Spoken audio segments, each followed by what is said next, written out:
Module 10. Child and Family Safety Online. We're going to discuss something very close to home. Child and family safety online. The internet is a fantastic tool for learning, creativity, and connection. But it also comes with risks, especially for children and teenagers who may not fully understand online dangers. As adults, guardians, or older siblings, we have a responsibility to guide them. Let's break down the steps to keeping families safe in the digital world. 1. Family awareness. The first step is simple but powerful. Awareness. Families need to understand that cyber threats don't just target businesses or individuals, they also target children.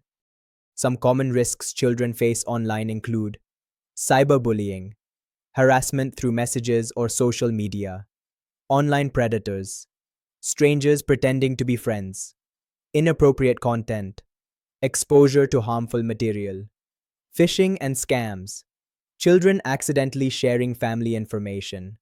Creating awareness means starting conversations about what's safe and what's not. 2. Safe practices for children. Children can enjoy the internet safely with a few simple practices. Use strong passwords and avoid sharing them with friends. Never talk to strangers or share personal details like address, school name, or phone number. Report any suspicious or uncomfortable interaction immediately to a trusted adult. Limit screen time and balance it with offline activities. Encouraging safe practices early helps build good habits that will stay with them as they grow. 3. Monitoring and parental controls. Now, some parents may feel uneasy about monitoring their children, but think of it like teaching them to cross the road. At first, you hold their hand. Later, you watch from a distance. Eventually, they learn independence. Parental controls can help by restricting access to inappropriate websites, setting time limits for gaming or browsing, monitoring app downloads and usage, receiving alerts about suspicious activity. Popular tools like Google Family Link, Custodio, and Apple Screen Time can support families in building a safer online space. 4. Leading by example. Children often learn more from what we do than what we say. If adults are constantly glued to screens, overshare on social media, or use weak passwords, children will follow. By practicing good cyber hygiene ourselves, like using two-factor authentication, being cautious with links, and respecting online privacy, we set a positive model for our children. 5. Creating a family cybersecurity plan. Finally, treat cybersecurity like a family activity. Create a simple family safety plan that includes rules for device use, where and when screens are allowed, guidelines for social media posting, emergency steps if someone clicks a bad link or is targeted online, regular family check-ins to talk about online experiences. This turns cybersecurity from a set of rules into a shared responsibility. To sum up, protecting children and families online comes down to 5 things. Building awareness of risks, teaching safe practices early, using parental controls and monitoring wisely, leading by example as adults, creating a simple family cybersecurity plan. When families work together, the online world becomes a space for learning and fun, not fear. Data backup and management. Now let's talk about one of the most underrated yet powerful defenses against cybercrime: data backup and management. We live in a world where our documents, photos, financial records, and even memories are stored digitally. Losing them can be just as devastating as losing physical valuables. Imagine a ransomware attack that locks all your files, or a device crash that wipes out years of work in a second. Without proper backups, recovery is nearly impossible. That's why backing up your data is not optional. It's essential. 1. Regular backups. The first golden rule: back up your data regularly. This means making copies of important files and storing them in another location. There are 2 main approaches. External backups, using USB drives, external hard disks, or SSDs. Cloud backups, using secure services like Google Drive, OneDrive, or iCloud. Ideally, you should use a combination of both. Experts often recommend the 3-2-1 rule. Keep 3 copies of your data, store them on 2 different media, and keep one copy off-site, such as in the cloud. Second, safe storage of sensitive data. Not all data is the same. Some files, like photos from a vacation, are personal but not sensitive. Others, like your Aadhaar card, tax returns, medical records, or bank details, are highly sensitive. For sensitive files, always use encrypted storage.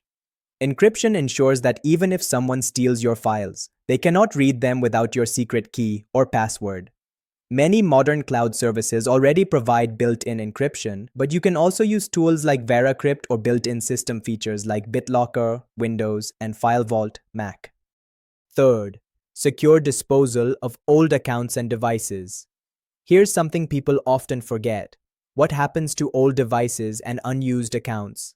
Simply deleting files or uninstalling apps does not remove data permanently. Hackers can recover deleted files with special tools. That's why you need secure disposal. For devices, always use a factory reset and, if possible, overwrite data multiple times using data erasure tools. For accounts, delete them completely rather than just abandoning them. An unused old email account can become a backdoor for attackers. Remember, old and forgotten accounts are like unlocked doors in your digital home. Fourth, automation and smart tools. Many people skip backups because they think it's time-consuming. But the truth is, today's tools make backups automatic. Most cloud services let you set up autosync so that every photo or document you create is instantly backed up in the background. For external drives, tools like Windows Backup or Time Machine for Mac can schedule backups automatically. This way, you don't have to remember to back up. It happens for you. 5. Testing your backups. One more crucial point. A backup is only useful if it actually works. Sometimes people believe they're backing up files, but when they try to restore, they find errors or missing files. That's why you should periodically test your backups, restore a small file to check if everything is working correctly. Think of it like a fire drill. You hope you never need it, but if you do, you'll be glad you practiced. Back up your data regularly using the 3-2-1 rule. Encrypt and safely store sensitive information. Properly erase old accounts and devices. Use automation to make backups effortless. And always test your backups. Keeping up to date. Cybersecurity is not a one-time action. It's an ongoing journey. Threats evolve every day, and staying updated is the only way to stay protected. Always keep your devices, applications, and antivirus tools updated. Updates often contain patches that fix vulnerabilities hackers might exploit. Follow trusted sources for cybersecurity news, such as government advisories, official security blogs, or reputable tech websites. And most importantly, keep learning. Attend awareness sessions, take refresher courses, and discuss best practices with peers and family. The more informed you are, the harder it becomes for attackers to trick you. Congratulations on reaching the final module of our course, Are You Safe Online? You've now journeyed through the essentials of online safety, from building strong passwords and protecting personal information to handling incidents, ensuring child and family safety, and backing up your data. And that brings us to the end of our course. You are now equipped with the knowledge and strategies to protect yourself, your family, and your data in the digital world. At Avanzo Cyber Institute, we believe awareness is the first step to safety, and with the right tools, every individual can be empowered to stay secure online. Thank you for learning with us at Avanzo. Stay safe, stay aware, and keep practicing what you've learned, because cyber safety is a lifelong journey.